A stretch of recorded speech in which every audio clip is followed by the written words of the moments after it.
Welcome to Jamuna Bank presents TBS Match Anatomy. Introducing the all-new Jamuna Bank.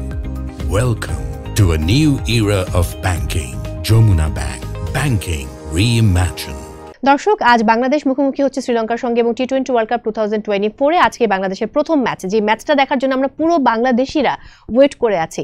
তবে টেনশনের ব্যাপার হচ্ছে শ্রীলঙ্কা তাদের প্রথম ম্যাচটা হেরে গেছে সাউথ আফ্রিকার কাছে এবং একটু বাজেভাবে হেরেছে, মাত্র 77 রান করেছিল, যদিও আসলে উইকেটটা খুব একটা ফেভারে ছিল না। তারপরেও শ্রীলঙ্কা চাইবে আজকের ম্যাচটি যেইভাবে হোক না কেন উইন করতে। অন্যদিকে বাংলাদেশ তো চাইবেই ম্যাচটা উইন করার জন্য, কারণ আমাদের বাকি প্রতিপক্ষগুলো রয়েছে সাউথ আফ্রিকা, নেপাল এবং নেদারল্যান্ডস। সো আমাদেরকে আসলে টিকে থাকতে হলে পরে আমাদের অবশ্যই প্রথম ম্যাচটা জিততে হবে। দর্শক এখন কি হবে সেটাই ভাববার বিষয়। সবাইকে আরো একবার ওয়েলকাম করছি আমাদের এই শোতে। সঙ্গে রয়েছে মৌসুমী মৌ, আমার সঙ্গে রয়েছেন former captain of Bangladesh national cricket team and chief selector of BCB Faruque Ahmed. Hello, welcome করছি, কেমন আছেন? ধন্যবাদ তোমাকে, ভালো আছি। এবং সেই সাথে ইউএসএ থেকে আমাদের সঙ্গে যুক্ত হয়েছেন স্পোর্টস জার্নালিস্ট রিয়াশাদ আজিম। সো ওয়েলকাম করছি এবং রিয়াশাদ ভাই আপনাকে ওয়েলকাম করছি আমাদের এই শোতে। যদি আসলে বলি আজকের এই ম্যাচটা নিয়ে অনেকগুলো ব্যাপার আছে এখানে। আমি যেটা শুরুতে বলছিলাম যে শ্রীলঙ্কা ম্যাচটা উইন করতে চাইবে, অন্যদিকে যদি বাংলাদেশের কথা বলি সেখানে টপ অর্ডার নিয়ে বাংলাদেশ আসলে অনেক ভুগছে। শান্ত, লিটন এবং সৌম্যকেও যদি আমি নিয়ে আসি, কি বলতে চাইবেন আসলে? প্রথম কথা হলো গিয়ে গ্রুপ অফ ডেথ আমরা একটা শব্দ শুনি স্পেশালি ফুটবলে, মানে এই গ্রুপটা কিন্তু ওইরকম 3টা টেস্ট প্লেইং নেশন অ্যান্ড সেটাতে অন্য ম্যাক্সিমাম টিমই কিন্তু সব 2টা টেস্ট প্লেইং নেশন খেলে plus associate members. And associate মেম্বার্সটা কিন্তু খারাপ না, আমরা দেখেছি ইউএসএ হারিয়ে দিয়েছে পাকিস্তানকে। সেই দিকে বিবেচনা করলে আমাদের গ্রুপটা একটু টাফ। তুমি প্রথমে উল্লেখ করেছো একটা ম্যাচ হেরেছে, ওরা চেষ্টা করবে ব্যাক করার জন্য শ্রীলঙ্কা। আর বাংলাদেশ রিসেন্ট পাস্টে যেই ফর্ম, এটা একটা বেশ ওয়ারি, অ্যাজ ইউ মেনশন দ্যাট আমাদের top order batsman is not clicking. So সব মিলিয়ে কিন্তু এটা মানে I am just looking forward, definitely I want Bangladesh to play well and win, so that একদম ব্যাকফুটে যাবে। কেন অন্য 2টা ম্যাচ শ্রীলঙ্কা যদি অন্য 2টা ম্যাচ জিতো, আমরা যদি জিতো তাহলে ইকুয়েশন আমাদের পরেই যাবে। সো এই ম্যাচটা প্রবাবলি নেক্সট রাউন্ডে যাওয়ার জন্য খুব গুরুত্বপূর্ণ। শ্রীলঙ্কা একটু ব্যাকফুটে আসে, খুব বাজে খেলেছে লাস্ট ম্যাচ, সো এটা কিন্তু অনেক ওরা হোমওয়ার্ক করে আসবে। আর বাংলাদেশ কিন্তু নিজেদের ফর্ম নিয়ে মানে স্ট্রাগল করছে, সো এটা একটা ইন্টারেস্টিং ম্যাচ হবে আমার মনে হয়। বাট আমার মনে হয় আরেকটা ব্যাপার না বললেই নয়, আমাদের এই উইকেটগুলো আমি যা দেখেছি সোফার, আমার কাছে মনে হচ্ছে এই উইকেটগুলো বাংলাদেশের জন্য একটু বেটার হবে, হয়তো হবে, কারণ আমরা আমাদের দেখো ভালো উইকেটে কিন্তু যে আমরা অনেক রান করি তা না। সো এসব উইকেটে একটু ডিফিকাল্ট উইকেট আমার মনে হয় যে সামহাও আমরা একটা স্কোর দাঁড়া করাতে পারি, which is let's say 140 to 160। So সেটা করলে কিন্তু সব উইকেট খুব মানে আমাদের ম্যাচার খুব ভালো সম্ভাবনা হয়ে যাবে। তো সেই দিকে বিবেচনা করলে আমি মনে করি বাংলাদেশ একটা ভালো সম্ভাবনা আছে কালকে আজকে ম্যাচটায়। আমি যদি একটু রিয়াশাদ আজিমের কাছে চলে যাই, আপনার কি মনে হচ্ছে, আমি যতটুকু জানি যে শরীফুল ইনজুরিতে রয়েছেন, তিনি খেলতে পারবেন না, তাসকিনের সম্ভবত ইনজুরি রয়েছে, সেক্ষেত্রে কজন পেসার নিয়ে আসলে বাংলাদেশ খেলতে পারে বা এটা কতটা ক্ষতির কারণ হতে পারে বাংলাদেশের জন্য? আমার কাছে মনে হয় যে সবচেয়ে বড় ক্ষতির কারণ বাংলাদেশের পরিকল্পনা। মানে আমাদের কে খেললো না, এই ক্রিকেটাররাই কিন্তু হচ্ছে বিভিন্ন সময় খেলেছে, বাংলাদেশ ভালো করেছে। বছর দেড়েক আগে, 1 বছর আগে ইংল্যান্ডের বিপক্ষে আমরা হোমে টি20 সিরিজ জিতেছি, ফারুক ভাই আমার সাথে একমত হবেন। সবচেয়ে বড় ভাবনার জায়গা, মানে সবচেয়ে বড় ক্ষতির কারণ আমার কাছে মনে হয় প্ল্যানিং এর জায়গাটা। আপনি দেখেন যে এই যে একটা শো হচ্ছে এখানটা এই মুহূর্তে কিন্তু আমাদের খুবই শ্রদ্ধেয় বাংলাদেশের ex captain and former selector Faruque Ahmed উপস্থিত রয়েছেন। কারণ ফারুক ভাইয়ের ছোট ছেলে আদিয়ান, সে আমার খুব প্রিয় এবং অসাধারণ একটা ছেলে। তাকে যদি এখানটায় পাঠিয়ে দেওয়া হয়, নিশ্চয়ই এই পার্টিকুলার শোর জন্য তিনি পারফর্ম করতে পারবেন না।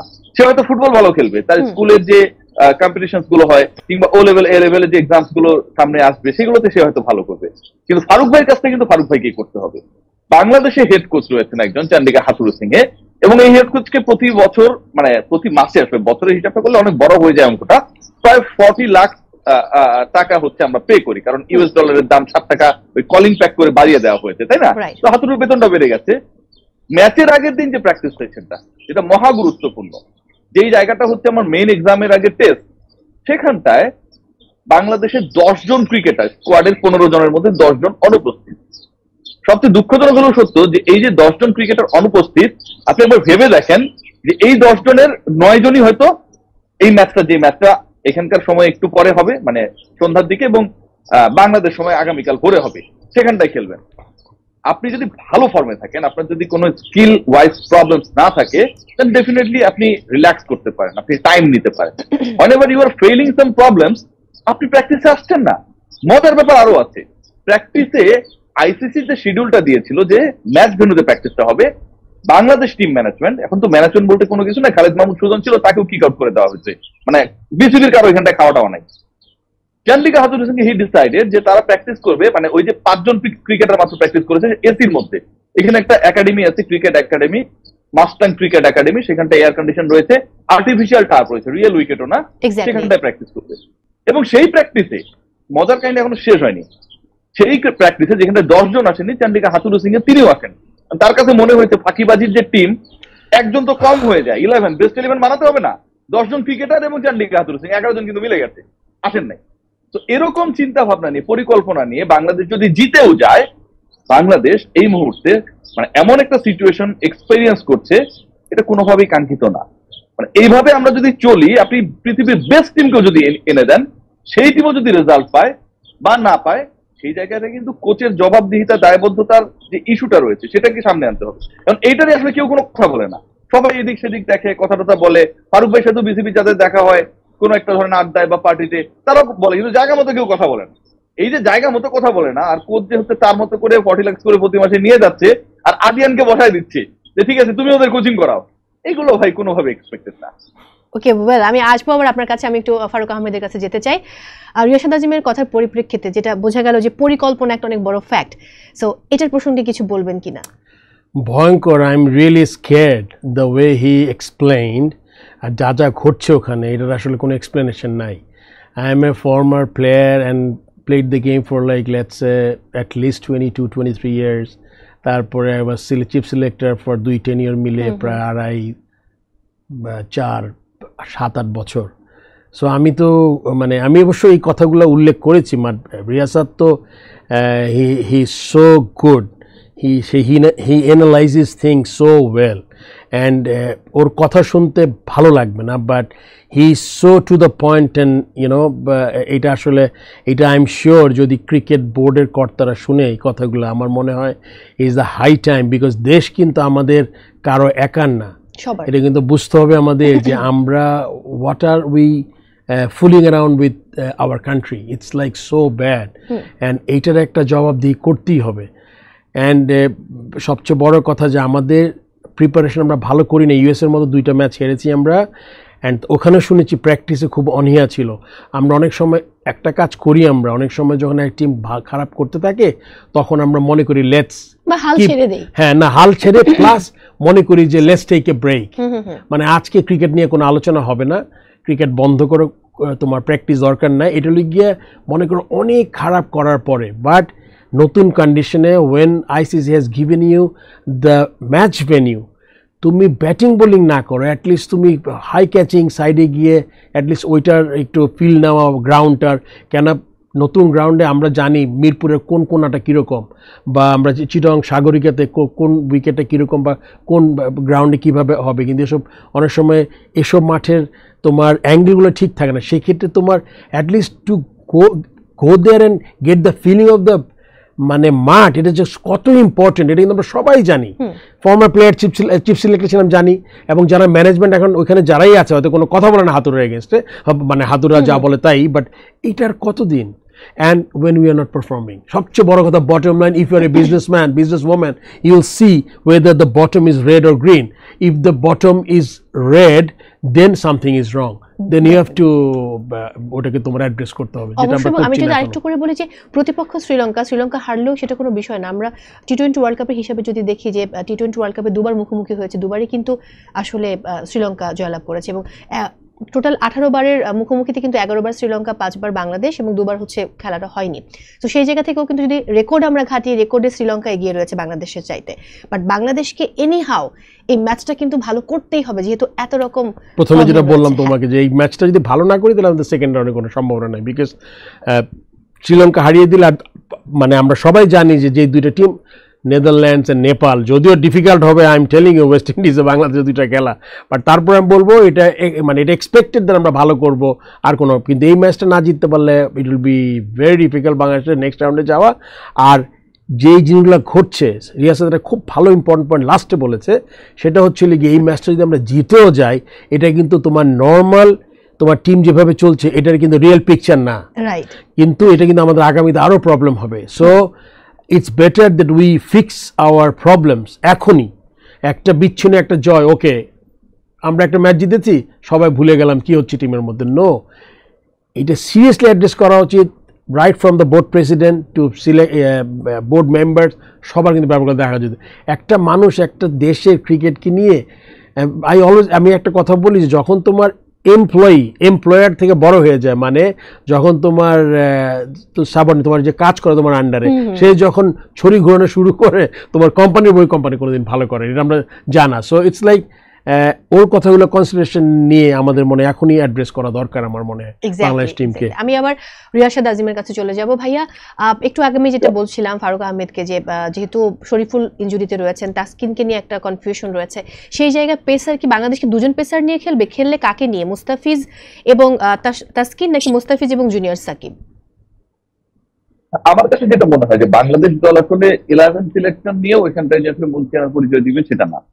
ধরেন আপনি এখানে প্রেজেন্টেশন করছেন, তাই না, বা ফারুক ভাই এখানে কথা বলছে, ডেফিনেটলি আপনার একটা হোমওয়ার্ক থাকতে হবে, আপনার এই জায়গাটার জন্য স্কিল হতে হবে। যাকে তাকে তো এই যে দুটো হট সিট সেখানটায় বসাই দিলে হবে না, মানে সবাই এটা যোগ্য না, হিসাবটা এরকম। যখন কেউ প্রেজেন্টেশন করে তার আগে এটাকে ড্রাই রান করে আসতে হয়, তারপরে ওই লেভেলটাতে যায়, এটা নেক্সট লেভেলের ব্যাপার থাকে। বাংলাদেশের ক্রিকেটাররা ন্যাশনাল টিমে যারা খেলছে, বিশ্বকাপে এসে এদেরকে ড্রাই রান করানো হচ্ছে ফর্মে ফেরানোর জন্য। এটাও কিন্তু একটা খুব দুঃখজনক ব্যাপার। আপনি স্কোয়াডে অন্তত 3-4 জন ক্রিকেটার পাবেন যারা প্রপারলি ফর্মে নেই, এবং তারপরেও তাদের ক্যারি শুধু 15 মেম্বার স্কোয়াডে করা হচ্ছে না, 11তম যে সদস্য হবে মানে জাতীয় দলের হচ্ছে কোন একটা ম্যাচে, সেখানটাও আউট অফ ফর্ম ক্রিকেটারদেরকে ক্যারি করা হচ্ছে, কারণ তারা যদি ফর্মে ফিরে তাহলে বাংলাদেশ দল হয়ে যাবে। তো এই যে ইস্যুটা বা এই যে টেন্ডেন্সি, এটা কিন্তু বাংলাদেশকে অনেকখানি পিছিয়ে দিচ্ছে, এবং ম্যাচের পর ম্যাচ তারা কিন্তু আন্ডার পারফর্মিং। এটা গেল একটা পয়েন্ট। দ্বিতীয় পয়েন্ট, আপনি যেটা বললেন যে পেস ডিপার্টমেন্টে কি হবে, দুজন পেসার খেলবে কি খেলবে না, আমার কাছে মনে হয় যে বাংলাদেশ 6 জন ব্যাটসম্যান 6 জন বোলার নিয়ে খেলবে, যেহেতু সাকিব আল হাসান ব্যাটিং বোলিং দুটোই পারেন, নাকি আলটিমেটলি বাংলাদেশ 5 জন ব্যাটসম্যান 7 জন ব্যাটসম্যান 5 জন বোলার নিয়ে খেলবে। আমার কাছে মনে হয় যে অপশনটা বাংলাদেশ ব্যাটিং ডিপার্টমেন্টেই বেশি কনসেন্ট্রেট করবে, 7 ব্যাটসম্যান এবং 5 বোলার, এবং সাকিব যেহেতু ওখানটায় রয়েছে, রিশাদ এবং শেখ মাহাদি তারা দুজন ইনক্লুডেড হবেন, 3 জন স্পিনার, এবং বোলিং ডিপার্টমেন্টের আসলে অপশনই আমার কাছে 3টা রয়েছে, সেটাই হচ্ছে তানজিম সাকিব, তাসকিন আহমেদ এবং মুস্তাফিজ।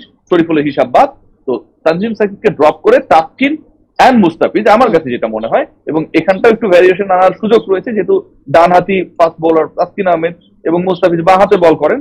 তো it will be a decision, আমার কাছে মনে হয় প্রপারলি যেটা করতে পারে বাংলাদেশ দল। বাট ফাইনালি চান্ডিকা হাতুরু সিং বা তারা আসলে কি চান, এটা ভাই অনেক ক্ষেত্রে আমার কাছে মনে হয় যে যারা আসলে আমরা থাকে না যে সবকিছুই আসলে পূর্ব নির্ধারিত, আজকে মৌসুমী ফারুক ভাইয়ের সাথে আমি শো করবো, এটাও পূর্ব নির্ধারিত। পৃথিবী যেদিন তৈরি হয়েছে সেদিনই নাকি এটা ঠিকঠাক করা, বাট পৃথিবী যেদিন তৈরি হয়েছে আমার কাছে মনে হয় চান্ডিকা হাতুরু সিং কি করবে সেটা ঠিকঠাক করা আসলে কতটুকু বা ছিল, বা সেই জিনিসটা আসলে কতটুকু অ্যাপ্লিকেবল হবে, আই হ্যাভ ডাউট। যেভাবে আমাদেরকে চমক দেওয়া হয় এবং যেভাবে আমাদেরকে বিতর্কিত করা হয়, বাংলাদেশের ক্রিকেট এখন আপনি ভাবতে পারেন নেদারল্যান্ডসের বিপক্ষে আমরা বাজেভাবে ওয়ানডে বিশ্বকাপে হেরে যাই, 50 ওভার খেলতে পারি না। আমরা ইউএস এর কাছে ইউএস এর বিপক্ষে হেরে যাই, টানা 2 ম্যাচ হারি, লাস্ট ম্যাচে ইউএসএ সেই কমফোর্ট জোন দেখাতে পারে যে বাংলাদেশের বিপক্ষে তাদের সি টিম নামাবে। এর থেকে লজ্জাকর বিব্রতকর অভিজ্ঞতা হতে পারে। True, thank you so much. Riyashad ভাইয়ের কাছে আসলে কথা বলতে গেলে অনেকগুলো টপিক চলে আসবে, তারপর আমি যদি একটু রিসেন্ট ফর্ম অফ T20 বাংলাদেশের এটা দেখে নেই। বাংলাদেশ আসলে ইন্ডিয়ার সঙ্গে হেরেছে 60 রানে, অন্যদিকে ইউএসএর সঙ্গে 10 উইকেট জয়লাভ করেছে, এবং অন্যদিকে ইউএসএর সাথে হেরেছে 6 রানে। আবার যদি আমি শ্রীলঙ্কার দিকে তাকাই, তারা কিন্তু সাউথ আফ্রিকার সাথে হারলো 6 উইকেট আমরা দেখেছি, এবং আয়ারল্যান্ডের সাথে জয়লাভ করেছিল 41 রানে, অন্যদিকে নেদারল্যান্ডসের সাথে হেরেছে 20 রানে। সো আজকের ম্যাচ আসলে কি হতে যাচ্ছে এখনো বলা যাচ্ছে না। আমরা দেখেছি কিভাবে ইউএসএ পাকিস্তানকে হারিয়ে একটা দুর্দান্ত ম্যাচ আমাদেরকে উপহার দিয়েছে। মো, তুমি একটা জিনিস যদি খেয়াল করো, আমি যেটা ইউএসএ কে দেখেছি, ওরা কিন্তু ওদের প্রিপারেশনটা বলে, ওদের প্রিপারেশনটা খুব ভালো ছিল। ওরা কিন্তু ওয়ার্ল্ড স্টেজে আমরা খুব কম দেখেছি। এখন দেখো এই টিমটা বাংলাদেশ খেলতে গেছে, আমরা আমাদের 2টা ম্যাচ আমাদের হারিয়েছে, একটা ম্যাচ হেরেছে, তারপরে কিন্তু ওরা ওদের মধ্যে কিন্তু বিশ্বাস আসছে যে দে ক্যান ডু ইট। এটা কিন্তু খুব একটা টিমের জন্য যে কত বড় একটা আত্মবিশ্বাসটা, যে না প্রথমে মনে হবে যে কী করবো আমরা ওয়ার্ল্ড কাপে, আমরা তো আসলে কোনো এক্সপোজার নাই, কখনো আইসিসি টুর্নামেন্ট খেলি না, এই লেভেলে খেলি নাই। বাট যখন দেখলেন বাংলাদেশকে হারাতে পারি, সবাই বাংলাদেশকে মোটামুটি রেট করে ইজ এ গুড টিম, তখন কিন্তু ওদের বিশ্বাসটা এসে গেছে। And the way they are playing, এখন তুমি দেখো যে পাকিস্তানের যে ম্যাচটা খেলেছে, কখনো ওদের হেড ডাউন হয় নাই, সব সময় দেখবার they were sensing a victory. ম্যাচের আগে ক্যাপ্টেন এত চমৎকার করে তিনি সে কথা বলে, এই জিনিসগুলো কিন্তু আমাদের খুবই ল্যাকিং, মানে আমরা একদম বটমে আছি। এন্ড যে প্রসঙ্গে তুমি বলছিলে এই ম্যাচটার কম্বিনেশন তো বলেছো, আমাদের বেশি সিমের কোনো তেমন কিছু নাই, 3টা নাইলে 2টা। যদি তাসকিন ফিট হয় it's obvious Taskin or Mustafiz and with 3 spinners Rishad, because Rishad ভালোই বল করছে এক জায়গায়, Sheikh Mahedi is a good bowler, যে উপরেও করতে সাকিব তো আছেই। তো সব মিলে আমার মনে হয় ব্যাটিংটা yes we are not performing as a good batting unit. ওই ব্যাটসম্যান বেশি একটা নেওয়া যৌক্তিক জিনিসটা, তার মধ্যে মাহমুদুল্লাহ খেললে তো মাহমুদুল্লাহ অপশন করতে পারে, হয়তো 1-2 ওভার বের করে দিবে। সো এই কম্বিনেশনটাই আমার মনে হয় এই মুহূর্তে সবচেয়ে ভালো হবে। তবে ভাইয়া আমরা যেই ম্যাচগুলো দেখেছি, যে কটা ম্যাচ হয়েছে এর মধ্যে কিন্তু দেখেছি প্রথম 6 ওভারটা কিন্তু খুব ইম্পর্টেন্ট। ওখানে আসলে রান যদি না করতে পারে তাহলে কিন্তু পরে গিয়ে মিডল অর্ডার থেকে বা অন্যরা এসে আসলে কভার করতে পারে, রান না করে এবং উইকেট পড়ে গেলে বেশি, সবচেয়ে বেশি যেটা। তবে হ্যাঁ আমার মনে হয় যেটা আমরা শ্রীলঙ্কার খেলাটা দেখেছি, শ্রীলঙ্কা সাউথ আফ্রিকা, এটা হলো গিয়ে নিউ ইয়র্কে হয়েছে, ওই উইকেটে কিন্তু আরো ড্রপ ইন উইকেট ছিল, তুমি জানো, বাইরে উইকেট বানিয়ে এনেছে, ওটা কিন্তু খুব ভালো বিহেভ করেনি, এই জন্য ওরা ball was moving sideways turning, so it was not a good. But এই উইকেটে কিন্তু ওই উইকেটের চেয়ে বেটার, যেটা আমরা টেক্সাস ড্যালাসে খেলা হবে সেটাতে আমার মনে হয় যে পাকিস্তানে 159 করে তারপরে হেরেছে, বাট এই উইকেটে কিন্তু অত আনপ্লেয়েবল মনে হয় নাই। সো এই উইকেটে আমার মনে যদি গেম প্ল্যানটা বাংলাদেশ, যেটা বারবার বলেছে রিয়াজ স্যার, যে গেম প্ল্যান যদি ভালো না হয়, আর মাঝে মাঝে আমরা তো জানি হাতুরা এমন কিছু অদ্ভুত কাণ্ড ঘটায় যেটা টিমের জন্য ভালোর চেয়ে খারাপ হয় বেশি, তো সেই কাজটা না করলে আমাদের মনে খুব ভালো সম্ভাবনা আছে। তবে যদি বাংলাদেশ আই এম শিওর এই ম্যাচটা ভালো করতে পারে, তাহলে কিন্তু আমাদের ওয়ার্ল্ড কাপটা ডিফারেন্ট ওয়ার্ল্ড কাপ হতে পারে, যেটা আমি মনে করি। এক্স্যাক্টলি। রিয়াশাদ ভাই কি মনে হয় আসলে কি ডিফারেন্ট ওয়ার্ল্ড কাপ হতে পারে বলে আমরা আত্মবিশ্বাস রাখতে পারি আমাদের টিমের উপরে? আবার একই সাথে কিন্তু আজকের ম্যাচটা আসলে উইন করাটা একটা অনেক ইম্পর্টেন্ট ফ্যাক্ট, তার উপর হচ্ছে যেহেতু খেলাটা আসলে এমন একটা সময়, তো সেই সময়টা কতটুকু ভ্যারি করবে? সবচেয়ে বড় ব্যাপার আত্মবিশ্বাস তো আমরা সবাই রাখতে চাই। মানে বাংলাদেশ দল এই যে এত ক্ষোভ, এত কষ্ট, এত কথাগুলো বললাম আমি বা ফারুক ভাই বা আপনি বলছেন, এগুলো কিন্তু কষ্ট থেকে, তাই না? মানে বাংলাদেশকে ইউএস এর বিপক্ষে হারতে দেখা, বাংলাদেশ 120 বলে 122 রান করেছে লাস্ট যে প্রস্তুতি ম্যাচটা খেলেছে, বাংলাদেশ দল ঠিকভাবে প্র্যাকটিসে আসে না, এখানকার ওয়েদার হচ্ছে 45 ডিগ্রি সিমস লাইক, মানে এখানকার টেম্পারেচারটা এরকম, সেই জায়গায় আমি হচ্ছে রিয়েল টেম্পারেচার প্র্যাকটিস করি না, 10 জন ক্রিকেটার ম্যাচের আগের দিন প্র্যাকটিসে আসে না, বাদ দিলাম হেড কোচ প্র্যাকটিসে আসে না, মানে এমন একটা মানে বল বয় নাসিরকে পাঠিয়ে দিয়েছে যে বল থ্রো করা লাগবে, এবং ওখানটায় হচ্ছে আমার এক্সট্রা ক্রিকেটার আফিফ ব্যাট করবে, তো বল তো কাউকে না কাউকে থ্রো করা লাগবে, যে নাসির তুমি যাও বাবা একটা কাজ করে আসো। তো এই যে সিচুয়েশন গুলো আসলে আত্মবিশ্বাসী হওয়ার ক্ষেত্রে আমার কাছে মনে হয় অনেক বড় বাধা তৈরি করে। এই ম্যাচটা আসলে ডিসাইড করবে, ফারুক ভাই যেটা বলছিলেন যে বাংলাদেশের বিশ্বকাপের গতিপথ কোন দিকে যাবে। একই সাথে চান্ডিকা হাতুরু সিং এর তার যে ক্যারিয়ার বাংলাদেশে অ্যাজ দ্য কোচ, তিনি প্রতি মাসের ওই 40 লাখ টাকার মাইনেটা ঠিকঠাক ভাবে আগামী কয় মাস পাবেন, সেটা আমার কাছে মনে হয় ডিসাইড হয়ে যাবে। এটা ফারুক ভাই ভালো বলতে পারবে। তিনি হাসছেন কারণ আজকে ভাবছেন যে শোতে এসে মো আর রিয়াশাদ যা বলছে, মো তো মাঝখানে কিছু বলছে না। একদম সত্যি কথা বলছো। আই এম শিওর দ্যাট একটা it's very very exactly to the point. Riyashad সবসময় তাই বলে আর কি। ওকে, আমি একটু গ্লোবাল এলিমেন্টটা একটু দেখে নিব এই মুহূর্তে। লিটন দাস, তানজিদ হাসান তামিম, নাজমুল হোসেন শান্ত, সাকিব আল হাসান, তৌহিদ হৃদয়, মাহমুদুল্লাহ রিয়াদ, জাকের আলী অনিক, মেহেদী হাসান, রিশাদ হোসাইন, মুস্তাফিজুর রহমান এবং তানজিম হাসান সাকিব। অন্যদিকে যদি আমি একটু তাকাই শ্রীলঙ্কার দিকে, পাথুম নিশাঙ্কা, কুশল মেন্ডিস, কামিন্দু মেন্ডিস, সদেরা সামাবিক্রমা, চারিত আসালাঙ্কা, অ্যাঞ্জেলো ম্যাথিউস, ওয়ানিন্দু হাসারাঙ্গা, দাসুন সানাকা, মাহেশ থিকসানা, মাথিসা পাথিরানা অ্যান্ড নুমান থুসারা। আমার কাছে যেটা মনে হয় যে ওদের যেহেতু হাসারাঙ্গা রয়েছে, মানে এত গুড স্পিনের বিরুদ্ধে আসলে বাংলাদেশ কতটা ভালো করবে, এবং ওদের কুশল মেন্ডিস কিন্তু বাংলাদেশের বিপক্ষে খুব ভালো খেলে, ভালো পারফর্ম করে, এটা একটা ফ্যাক্ট। ওদের আসলে আমি দাসুন সানাকার কথা বলতে পারি, বা থিকসানা, বা যদি পাথিরানার কথা বলি, তো সেই জায়গায় এই জায়গাটার ক্ষেত্রে কি আসলে বাংলাদেশ খানিকটা ব্যাকফুটে থাকবে? কারণ ওদের ব্যাটিং লাইন আপটাও কিন্তু বাংলাদেশের চাইতে ভালো এই মুহূর্তে। মানে কিছু পজিটিভ কথা বলি এখন। বাংলাদেশের স্ট্রেংথ, শ্রীলঙ্কান স্ট্রেংথ কাছাকাছি, এটা আমরা সবাই জানি। বিকজ বাংলাদেশ, যেটা রিয়াসাদ বলেছে যে পরিকল্পনা আমাদের এত পুয়ার, মানে যে কোনো দেখে টুর্নামেন্ট শুরুর আগে লাস্ট 50 ওভার্স ওয়ার্ল্ড কাপের আগে আমাদের যেই সার্কাস দেখেছি আমি, তামিম ইকবালকে নিয়ে, মাহমুদুল্লাহকে নিব না নিব, সাকিব আলকে নিব, সো এই যে ঘটনাগুলো ঘটে, একটা টিম কিন্তু এত বড় টুর্নামেন্টে যাওয়ার আগে এসব ঘটনা কিন্তু খুবই নেগেটিভ ইম্প্যাক্ট, অ্যান্ড এইটার মূলে কিন্তু কোচ এই চান্দিকা করে।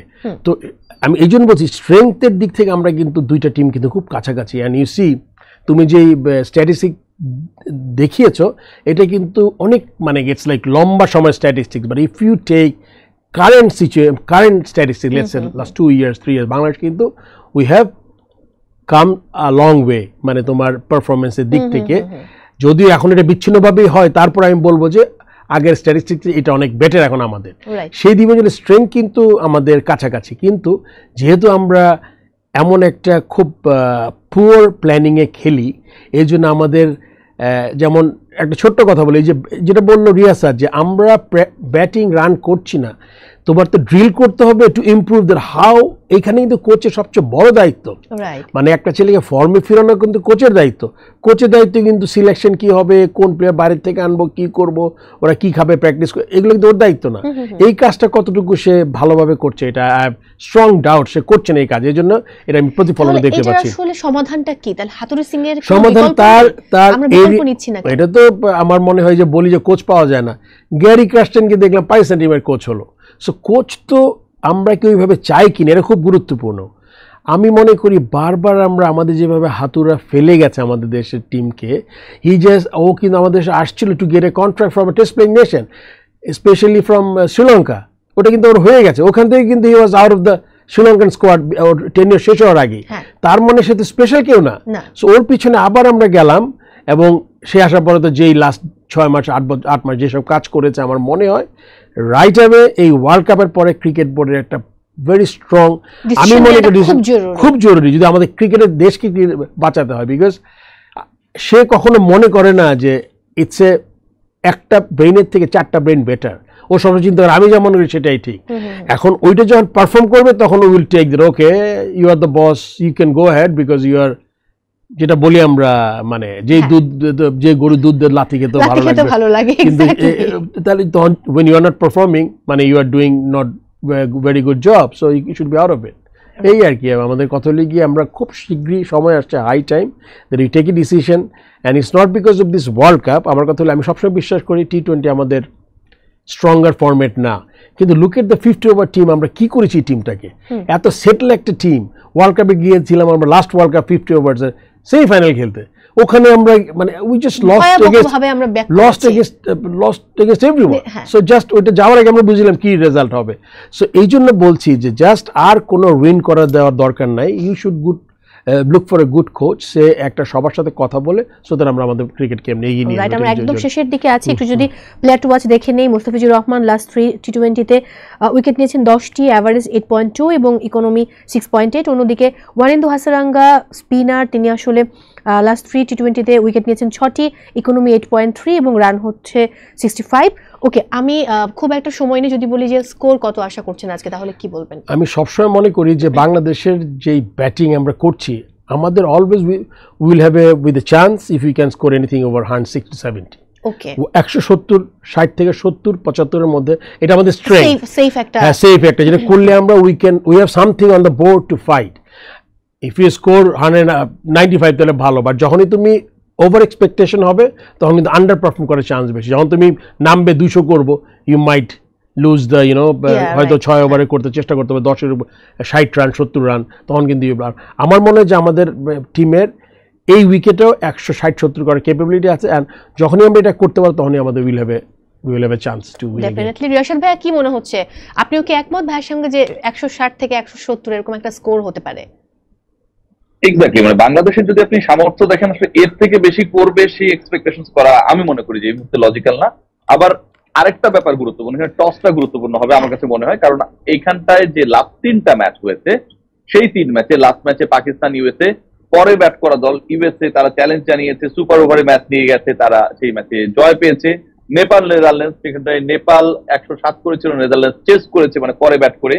আবার যদি আমরা খেয়াল করি যে অন্য যে ম্যাচেস গুলো এবার হয়েছে, এখানটায় ইউএসএ এবং কানাডা, সেখানটাও 194 চেস করেছে কানাডার করা রান ইউএসএ। সো যারা পরে ব্যাট করেছে, লাস্ট 3টা যে ম্যাচ হয়েছে ডালাসের ওই গ্র্যান্ড প্রেরি স্টেডিয়ামে, সবগুলোই কিন্তু আসলে চেস হয়েছে বা পরে ব্যাট করা দল জয় পেয়েছে। তো এটা একটা ফ্যাক্টর হবে, এবং বাংলাদেশের স্ট্রেংথ যেটা, সেটা 160-70 এর মধ্যেই আমরা যদি খুব অনেস্টলি বলার চেষ্টা করি।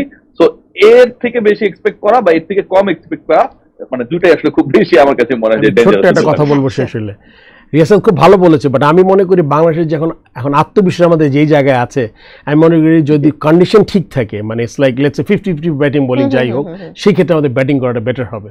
If you can post 160 to 75, then আমাদের জন্য ডিফেন্ড করা ইজি হবে, রাদার দেন চেজিং, বিকজ আমরা ব্যাটসম্যানদের আত্মবিশ্বাস অনেক কম এখন, so chasing is always difficult. So ওই দিক থেকে বিবেচনা করলে আমি মনে করি যে কন্ডিশন ঠিক থাকলে Bangla should bat first. Okay, thank you so much. আমি শেষ করছি আজকের মতো। দর্শক, বিদায় নিতে হচ্ছে Jamuna bank presents TBS match anatomy থেকে। সবাই অনেক ভালো থাকুন এবং বাংলাদেশের জন্য অনেক অনেক শুভকামনা। দেখা যাক আলটিমেটলি আজকের দিনটা আমাদের জয়ের দিন হয় কিনা।